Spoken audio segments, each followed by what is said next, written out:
travailleurs, chers amis, chers camarades, je vous souhaite à tous la bienvenue. Et avant de passer à table, je voudrais dire donc quelques mots de la situation politique et un petit mot sur le remaniement. Le journal Le Parisien a résumé l'essentiel en titrant « Hollande, Monsieur Bricolage ». C'est en effet du bricolage politicien. Hollande a fait rentrer dans le gouvernement les 3 écolos qui trépignent devant sa porte depuis déjà des mois. Et puis, il a aussi fait un peu de recyclage en rappelant Ayrault, son ancien Premier ministre, aux affaires étrangères. Alors tout cela, ça n'a aucune espèce d'intérêt pour les classes populaires. D'ailleurs, Hollande l'a rappelé, il continuera sa politique patronale.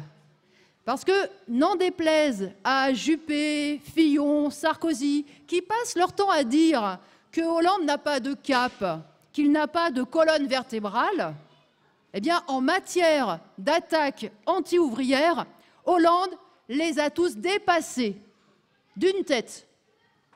Compétitivité, cadeau au patronat, casse du code du travail, travail du dimanche. Hollande a poussé la destruction des droits des travailleurs au-delà de ce qu'avait fait la droite. Depuis près de 4 ans, sa politique est une longue suite de reniements et de trahisons. Hollande a fait campagne en désignant la finance comme son ennemi. Il finit flanqué d'un ministre de l'économie, ancien de la banque Rothschild, qui ne jure que par la réussite individuelle. Il avait promis de plafonner les salaires exorbitants des PDG. Il plafonne les indemnités prud'homales. De la lutte contre le chômage, il est passé, en voulant diminuer les indemnités pour les chômeurs, les allocations chômage, à la lutte contre les chômeurs. Hollande avait aussi fait le tour des salariés menacés par la fermeture de leur usine. Il était allé faire des promesses auprès de ceux d'ArcelorMittal, de PSA, de Goodyear. Il les avait tous assurés de leur soutien.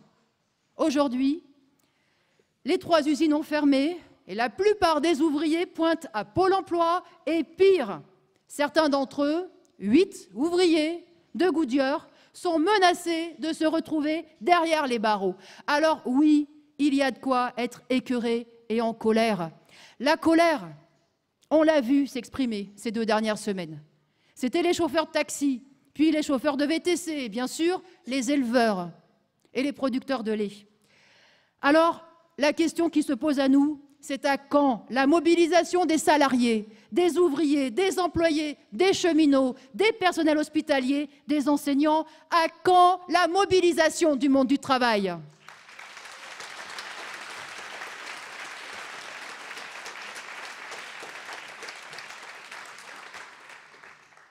Des raisons de contester, nous en avons tous.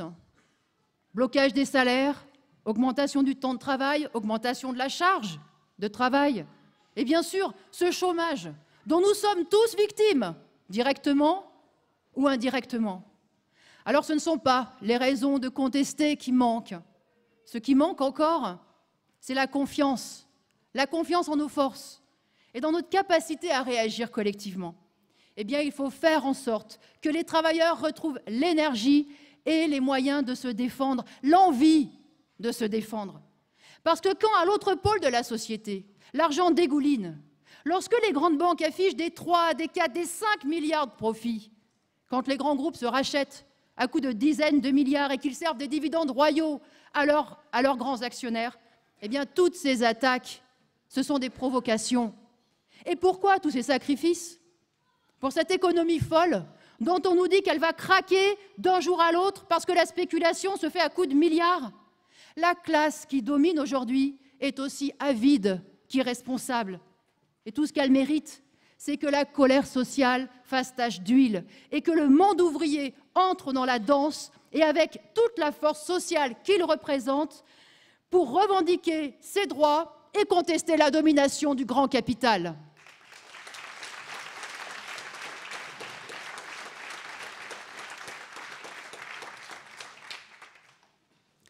Sur le plan économique et social, il n'y a plus de différence entre le Parti socialiste et la droite depuis déjà fort longtemps. Mais jusqu'à présent, les dirigeants du Parti socialiste tenaient à se distinguer sur le plan sociétal. Aujourd'hui, c'est terminé. Les attentats de l'année 2015, l'émotion et la peur du terrorisme ont fourni à Hollande et à Valls l'occasion d'un virage sécuritaire brutal. État d'urgence prolongé, déchéance de nationalité, pouvoir de police et de l'administration renforcés, Hollande et Valls épousent et alimentent la droitisation. Et le revirement est grossier. Quand on se souvient que Hollande s'est fait élire en promettant le droit de vote des étrangers aux élections locales. Alors voilà, le Parti socialiste prétend lutter contre le Front national, mais il va chercher dans le programme des Le Pen et dans celui de la droite les mesures les plus crasses. Lui aussi, il cultive la suspicion, les amalgames, qui favoriseront forcément les replis identitaires et le communautarisme. Cette droitisation, c'est de la part de Hollande et de Valls de l'opportunisme le plus abject qui soit. Mais c'est aussi une nécessité pour le Parti socialiste. On l'a vu dans les différentes élections, la politique économique et sociale du gouvernement sape les bases électorales du Parti socialiste. Elle le coupe de l'électorat populaire qui, entraîné bien souvent par le Parti communiste, finissait toujours par voter pour le PS. Se faire élire par les classes populaires pour mener une politique contraire à leurs intérêts, cela ne peut pas durer indéfiniment. C'est d'ailleurs la raison pour laquelle Manuel Valls demande un recentrage du Parti socialiste depuis longtemps. Eh bien, aujourd'hui, la situation politique lui en donne la possibilité. L'abandon revendiqué des valeurs ouvrières qui étaient encore associées au Parti socialiste et son virage sécuritaire lui permettent de trouver l'oreille d'un nouvel électorat, de s'adresser aux couches petites bourgeoises, de toucher l'électorat du centre et pourquoi pas même l'électorat de droite à qui Sarkozy donne des boutons. Tout cela pour dire que le Parti socialiste, qui constitue le pivot de la droite depuis près de 40 ans, est en train de mourir de sa belle mort. Hollande, Valls et Macron sont en train de l'enterrer. Et il n'y a pas à s'en émouvoir ou à le regretter. C'est une clarification politique, parce que cela fait bien longtemps que le Parti socialiste ne représente plus les intérêts des travailleurs. Alors les dirigeants du PS ont rompu les amarres avec leurs héritages, avec le mouvement ouvrier. Eh bien, il ne faut plus que le monde du travail se sente lié de quelque façon qu'il soit à ce parti.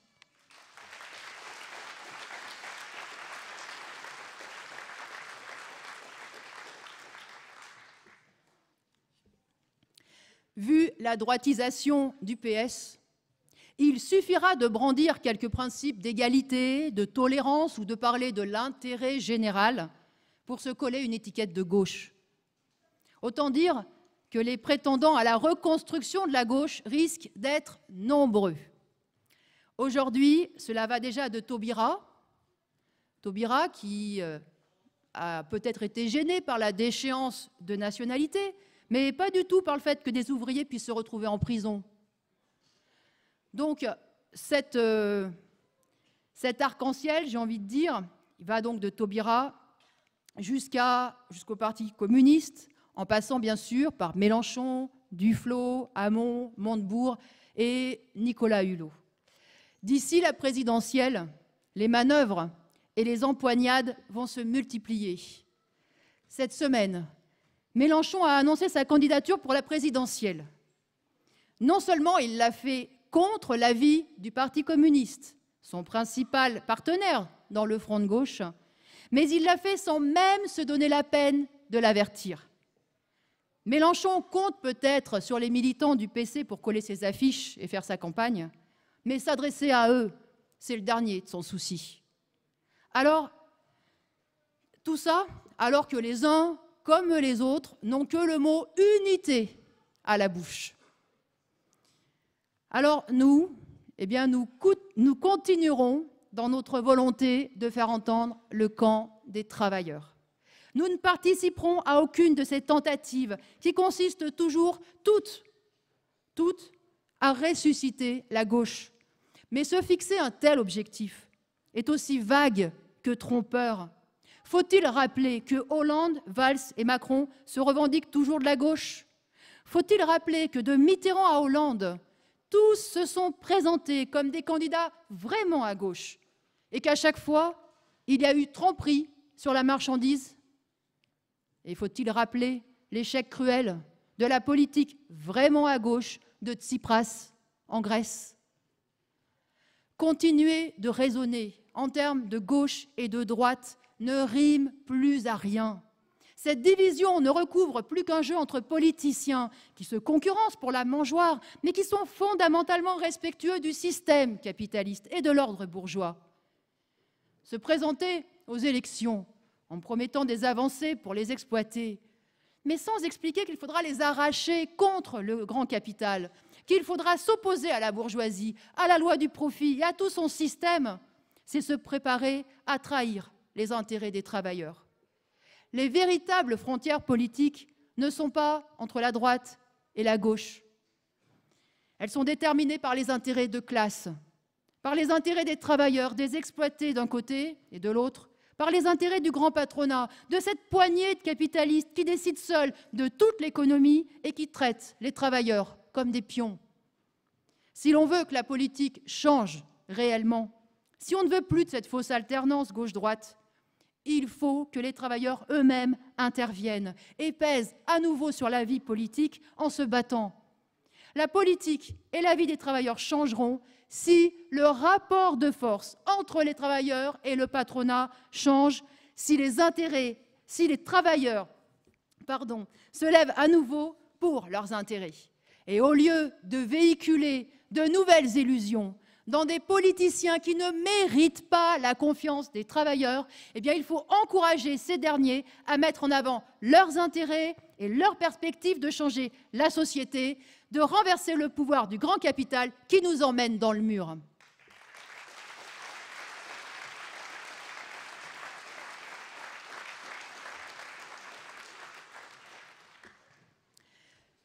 Le recul actuel est matériel, mais il est aussi moral et politique. On le voit au travers de l'emprise croissante du FN et du retour en force d'idées réactionnaires, des pratiques religieuses, des replis identitaires et pire encore, par cette attirance morbide qu'exerce le terrorisme sur une fraction de la jeunesse. Cette montée des idées réactionnaires s'explique par la crise, bien sûr, par l'exacerbation de la concurrence, du chacun pour soi. Elle trouve son terreau dans notre société, qui exclut, qui marginalise toujours et encore. Mais elle s'explique aussi par un long recul du mouvement ouvrier lui-même, par l'affaiblissement des réseaux militants et par le recul des idéaux portés par le mouvement ouvrier. Aujourd'hui, le FN se développe sur les trahisons et sur les décombres de la gauche. Les dernières élections régionales l'ont montré.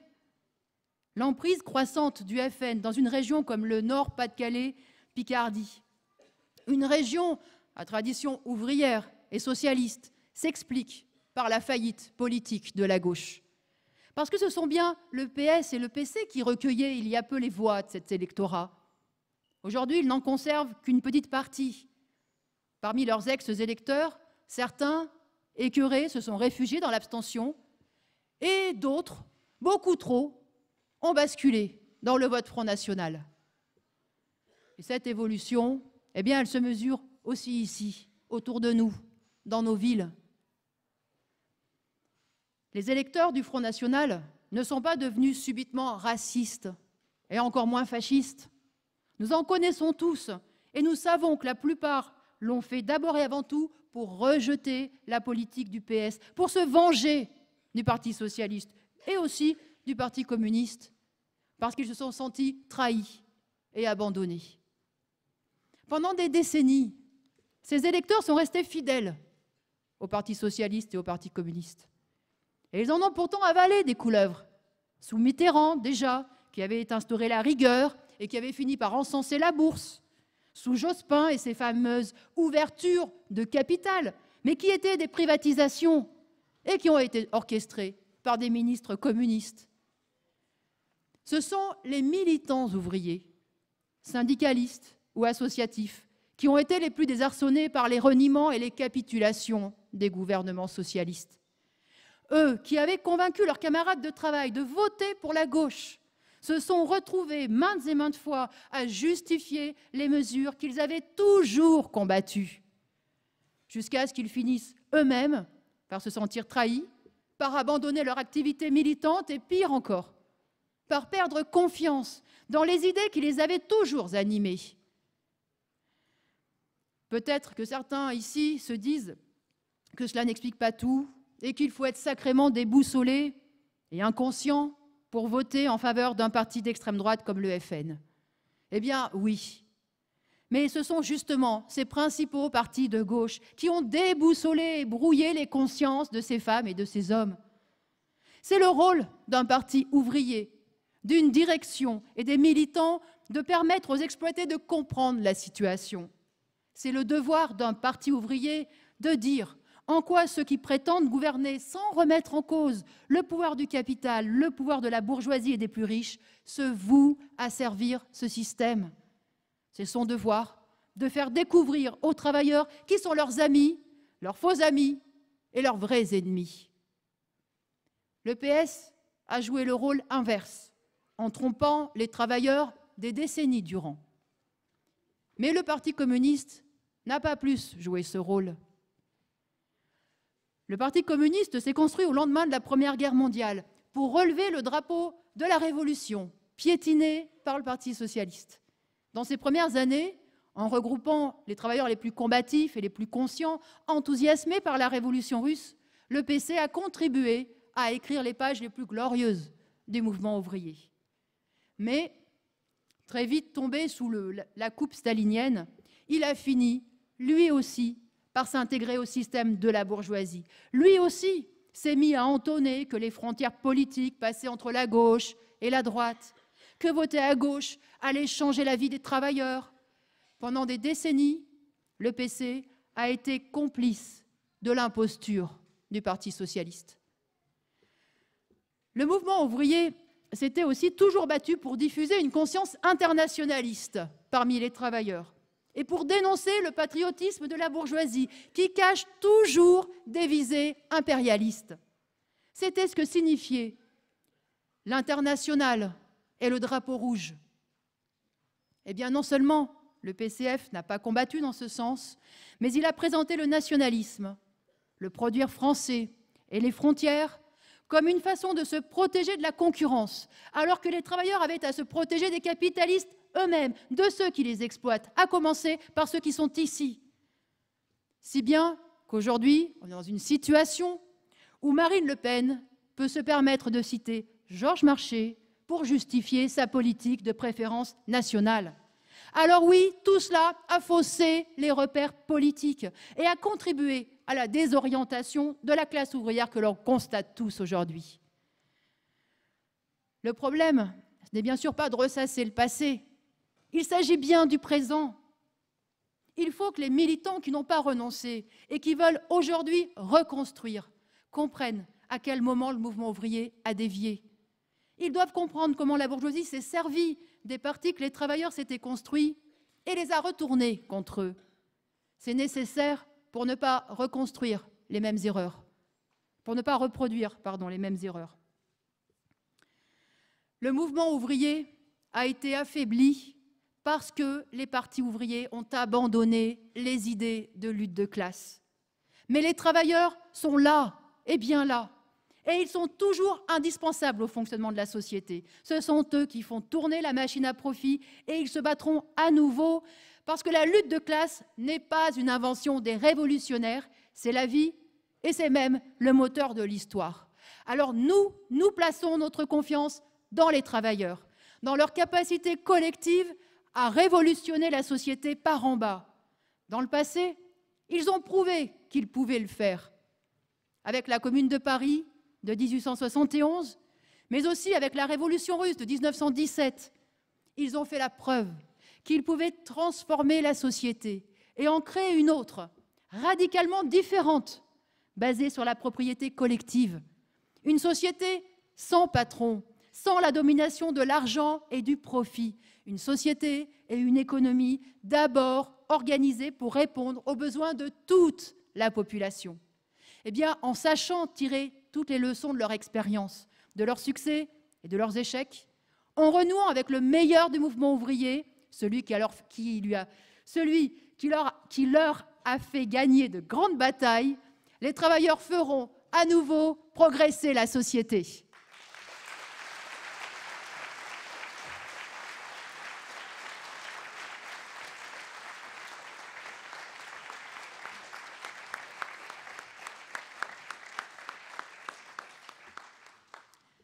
Il faut donc reconstruire, et il y a un tas de choses à faire. Avec la montée du FN d'un côté, le terrorisme de l'autre, tout concourt à exacerber le racisme, la méfiance et le rejet de l'autre. Ce sont là des éléments d'un engrenage mortel. Mais encore une fois, cette évolution réactionnaire, encouragée d'ailleurs par les grands partis qui se targuent d'être républicains, est la conséquence de décennies de recul du mouvement ouvrier. Il faut contribuer à ce que ce mouvement ouvrier renaisse et à ce que la conscience de classe renaisse. Et cela passe par la renaissance d'un parti qui, sur tous les événements, prenne position du point de vue des intérêts des travailleurs, d'un point de vue de classe. Contre les divisions semées dans la classe ouvrière d'ici, il faut affirmer la conscience de nos intérêts communs, par-delà la diversité de nos métiers, de nos origines, de nos statuts. On nous rabâche que notre identité dépend de notre origine, de notre nationalité ou de notre confession. Mais un aspect essentiel de notre vie et de notre identité, c'est que nous sommes des travailleurs, des ouvriers, des employés, des gardiens, des aides-soignants, des caissières. Cela nous unit, au-delà de nos différences. Alors, il faut serrer les rangs et rejeter ceux qui veulent dresser un mur entre nous et affirmer notre conscience d'appartenir à une seule et même communauté, celle des travailleurs et des exploités.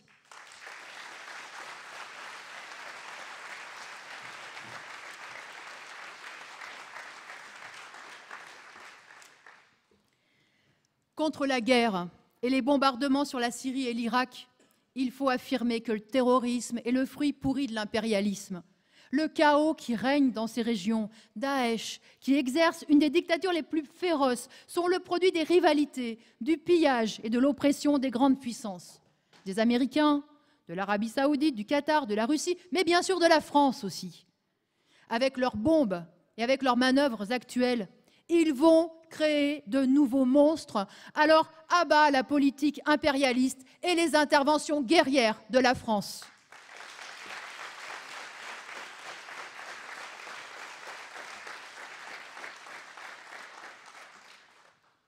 Contre le sort inhumain qui est fait aujourd'hui aux migrants, il faut affirmer pour tous les exploités la liberté de circulation et d'installation. Les migrants qui ont réussi à traverser la Méditerranée sont des survivants. On ne peut pas accepter qu'ils se heurtent en Europe aux murs et aux barbelés et qu'ils prennent encore le risque de mourir écrasés, électrocutés ou d'épuisement. En leur assurant la liberté de circulation et d'installation, il n'y aurait pas de camp, ni à Calais, ni à Dunkerque. Les réfugiés se répartiraient d'eux-mêmes à l'échelle de ce continent européen de 500 millions de personnes. Et ils pourraient s'appuyer sur des membres de leur famille et sur toutes les bonnes volontés qui existent. C'est la fermeture des frontières qui crée ce drame humain des migrants aujourd'hui. Si nous acceptons de laisser mourir des femmes et des hommes, les femmes et les hommes qui frappent aujourd'hui à nos portes, parce qu'ils ne peuvent plus vivre chez eux, demain, on nous forcera à accepter que l'on abandonne des travailleurs bien d'ici, avec la même indifférence. Eh bien, il faut que les travailleurs les accueillent à bras ouverts et en fassent au plus vite des frères de classe et des frères de combat pour changer cette société de plus en plus inhumaine.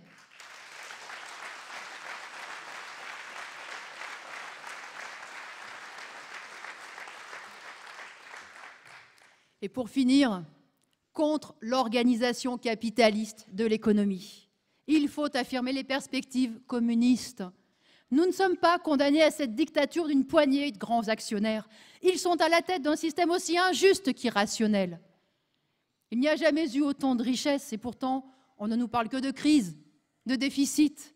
On nous met dans le crâne qu'il faut accepter des sacrifices, accepter de vivre moins bien que nos parents. Et c'est sans parler de ce qui se passe dans les pays les plus pauvres.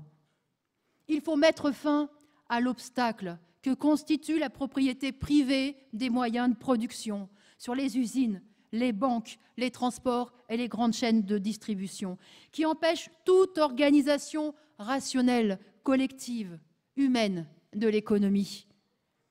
La mise en commun des richesses de la société, des moyens de les produire et de les partager, est le sens profond du mot communisme. Ce mot, communisme, a été dénaturé et transformé en son contraire. Mais il est un des mots les plus riches de signification, les plus beaux. Il a surgi des rêves égalitaires de l'humanité depuis des temps immémoriaux. Et les combats passés du mouvement ouvrier l'ont sorti du domaine de l'utopie et l'ont transformé en projet conscient, celui de mettre en commun nos moyens de production pour maîtriser notre vie sociale. Le chacun pour soi, la lutte individuelle pour la vie pourrait enfin céder place à la conscience collective que l'humanité est une et indivisible et qu'elle a les moyens d'assurer une vie digne à chacun de ses membres. Encore une fois, la seule force sociale capable de transformer la société dans ce sens, ce sont les travailleurs. Même si aujourd'hui ils sont abattus, divisés et passifs, nous sommes convaincus qu'ils reprendront le combat parce qu'ils n'auront pas le choix, parce que ni le patronat ni le gouvernement ne leur feront de cadeaux. Comme l'a dit un salarié de Goodyear, un de ceux justement condamnés à de la prison, nous sommes tous condamnés à nous battre. Oui, tôt ou tard, les travailleurs chercheront le chemin pour un avenir meilleur. Eh bien, il faut qu'ils puissent trouver le chemin vers le communisme.